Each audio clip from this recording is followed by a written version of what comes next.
Hello students. In the last video we have done chapter 2 rights in the Indian Constitution. Now in this video we will do the detailed study of some important terms, that is writs.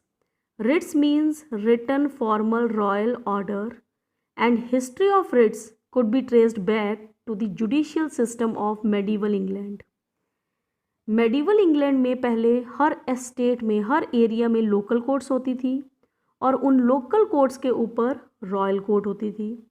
Local courts were administered by the baron और the person called nobleman who was authorized by the king to receive the land revenue from the peasants, and if there was any kind of land dispute related to feudal dues or the tenure of the land, then these cases were tried in the local court, and these courts were free courts, means there was no charge for the case.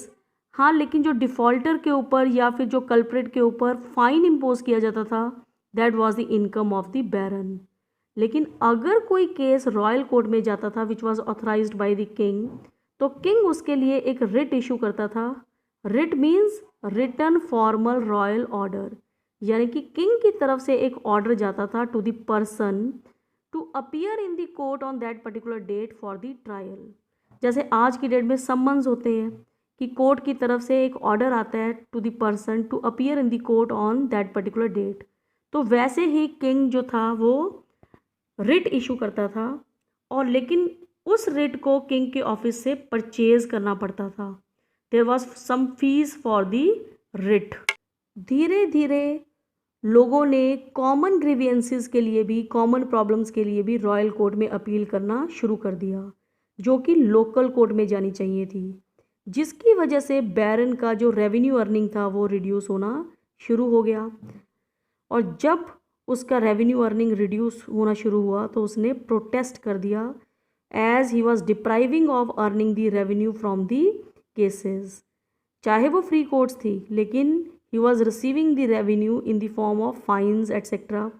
Then in 1258 he got king agreed to put limit on the writs which are related to the common problems, कि common problems के ऊपर जिसमें king judgment दे चुका है उसके ऊपर वैसे similar cases जो हैं वो king की कोर्ट में अब नहीं जाएंगे.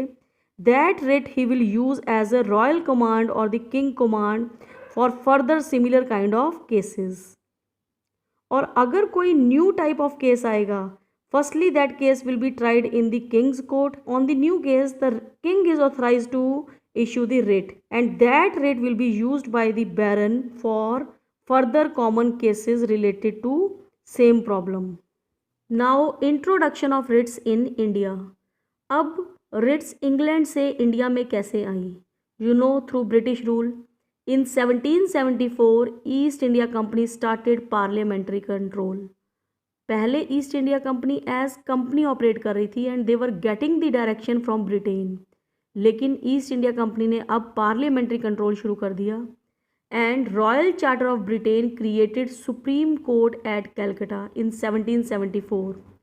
And this Supreme Court was authorised to use all 5 writs which were used in the England, and then created the Supreme Court in Madras in 1800, then in Bombay 1823, and these Supreme Courts were also authorized to use the similar provisions. Means ये तीनों supreme court जो थी वो 5 writs को use कर सकती थी. Then created the Indian High Court Act 1861. जब Indian high court act form किया गया तो ये तीनों सुप्रीम कोर्ट्स रिप्लेस कर दी गई विद हाई कोर्ट्स, यानी कि इन तीनों का नाम बदल के हाई कोर्ट रख दिया गया. And these high courts were authorise to use only 2 writs named prohibition and certiorari. Other high courts were also opened in India, but other high courts were not allowed to use the writs. Calcutta, Madras and Bombay were authorized to use only 2 writs, and other 3 writs were taken away until 1950. Now since 1950, law means our newly formed constitution, Indian constitution authorized Supreme Court, under Article 32 and High Court under Article 226 to issue writ against the organs of the government.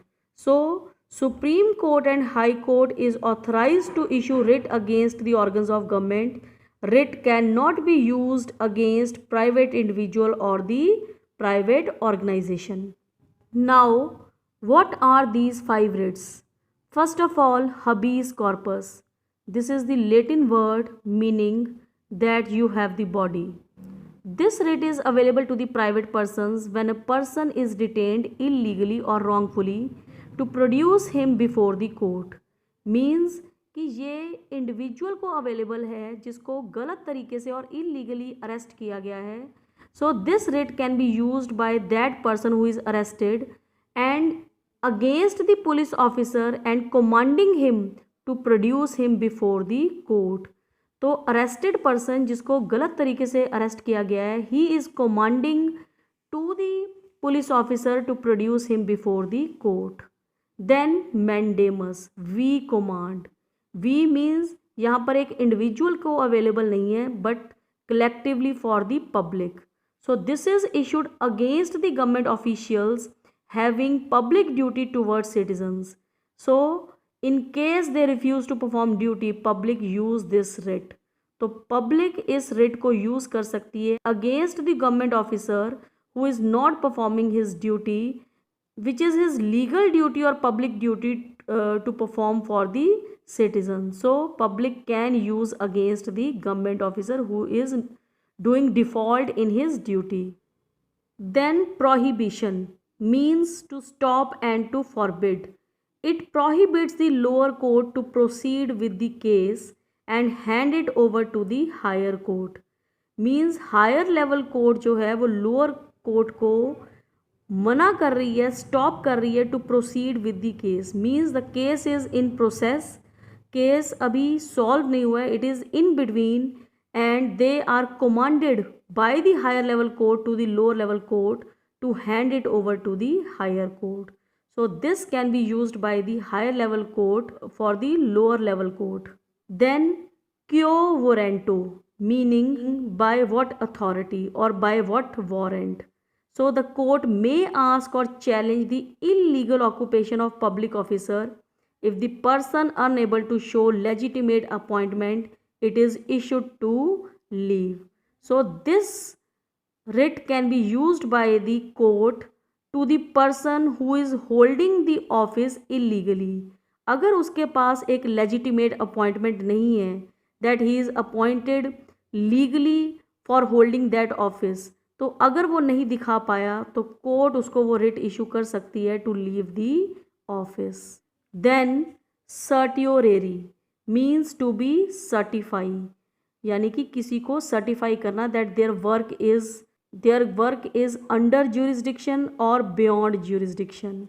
This writ examines the functioning of the subordinate court. ये भी court के लिए available है कि higher level court जो है वो अपने लोअर लेवल कोर्ट की फंक्शनिंग को चेक करती है, एग्जामिन करती है.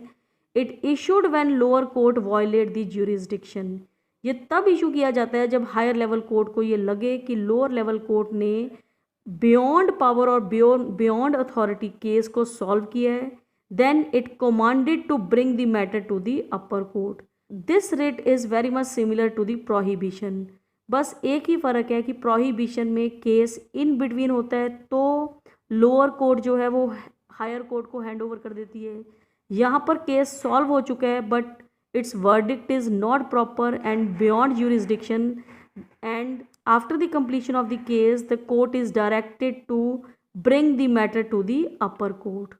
So these were the 5 writs which can be used by the Supreme Court as well as High Court under Section 32 and 226 respectively. Now some important facts regarding fundamental rights. It is already told you that fundamental rights are mentioned in the Part 3 of the Constitution and these are numbered between the articles 12 to 35. Right to equality is covered under the article between 14 to 18. Right to freedom is covered between 19 to 22 article number. Right against exploitation is covered in Article 23 and 24. Right to freedom of religion is covered with Article number 25, 26, 27, 28, and cultural and educational rights in 29 and 30. Earlier, right to property was also the fundamental right under the Article 31, but now it is replaced to Article 300A and mentioned in the Part 12 of the Constitution. This we have discussed a little bit in the previous video. Then right to constitutional remedy, it covers the Article 32 to 35. Now some detail of the articles, that as the fundamental rights cover the articles between 12 to 35, Article 12 explains or defines the state, or these fundamental rights are available within the state. And what is the meaning of state or the territory? That it defines about the government, parliament, legislature or municipal corporation. So Article 12 deals with the definition of state. Article 13 deals with the old or new law inconsistent with the fundamental rights are void, means कि fundamental rights can not be reduced. अगर कोई पुराना law ऐसा बना हुआ है या कोई नया लॉ बन जाता है जो कि हमारे फंडामेंटल राइट्स की वैल्यू को डिक्रीज करे, वो सारे के सारे लॉज क्या हैं? Void, and these are not applicable. So article 13 explains about the inconsistent law. Then these things we have read in the previous video, that Article 14 equality before law, Article 15 prohibition of discrimination on the grounds of religion, caste, sex, Article 16 equality of opportunity in employment, 17 untouchability is offense, then Article 18 abolition of titles. So Article 14 to 18 covers the right to equality. Then between 19 to 22 covers the right to freedom, like freedom of speech, rights of accused, right to life and personal liberty. Article 20A is also added in right to life, that is right to education. It is free and compulsory education for the children between 6 to 14 years age group. Then 22 protection against arrest and detention we have read. So Article 19 to 22 covers the right to freedom. Then third right comes right against exploitation, that also you have done. Protection against begar, forced labor, human trafficking covers under Article 23. 24 deals with forbids employment of children below 14 years in factory. Then comes the next right, fourth right, right to freedom of religion. So Article 25 deals with the freedom of profess, practice and propagate any religion. Then 26 deals with freedom to manage religious affairs. Then 27, that nobody compelled to pay tax for the promotion of any religion. किसी भी person को compel नहीं किया जा सकता कि वो किसी भी रिलीजन के प्रमोशन के लिए टैक्स पे करे या कोई अमाउंट या fund they. Then Article 28 deals with the religious instructions in certain institutions except government institutions. ये भी आपने कवर कर लिया था. So from Article 25 to 28 deals with the right to freedom of religion. Now cultural and educational rights. So Article 29 deals with the rights of minority to conserve their language, script and culture. First of all what is the meaning of minority? Minority होता क्या है? हर country में एक majority group होता है जिसकी population ज़्यादा होती है, और बाकी जिनकी पॉपुलेशन कम होती है उनको क्या बोलते हैं? Minority group. Constitution has not described और explained the definition of minority. They have told that all minority groups or the weaker section who are less in number have the full right to conserve their language, script and culture. And plus under Article 30 right of minority to establish educational institution. Minority varies according to place also. जैसे हम Sikh community का example ले सकते हैं कि पंजाब में Sikh community की majority है लेकिन हरियाणा में मिनॉरिटी है, और ऐसे ही अगर सपोज करो किसी भी पर्सन की जो किसी और कल्चर को बिलोंग करता है, जैसे एक गुजराती पर्सन की ट्रांसफ़र हो जाती है हरियाणा में और उसकी फैमिली भी साथ में शिफ्ट होती है, तो वो अपने बच्चों के लिए ये डिमांड कर सकता है कि his children should be taught in Gujarati medium. तो उसके लिए गवर्नमेंट को एक गुजराती टीचर अपॉइंट करना पड़ेगा। This is the fundamental right of every person to conserve their language, script and culture, but this is applicable only to the government schools, not for the private schools.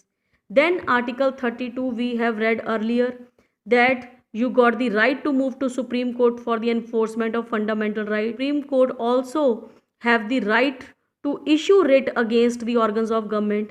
Then article 33, power of the parliament to reduce the rights for the armed forces, police, telecommunication employees to ensure proper discharge of their duties.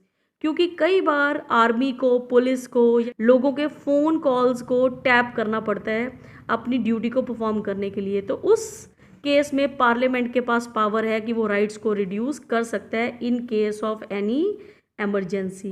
Then article 34, restriction on the rights in the area of martial law.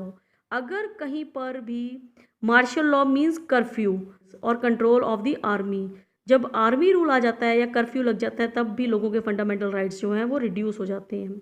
Then article 35, legislation to give effect to fundamental right like punishment, means कि parliament के पास पूरे rights हैं कि ऐसे वो कोई भी लॉ बना सकते हैं in order to give effect to fundamental rights. Fundamental rights को इफ़ेक्टिव बनाने के लिए अगर किसी न्यू लॉ को फॉर्म करने की ज़रूरत है या कोई पनिशमेंट बनाने की ज़रूरत है, then it can be formed by the parliament.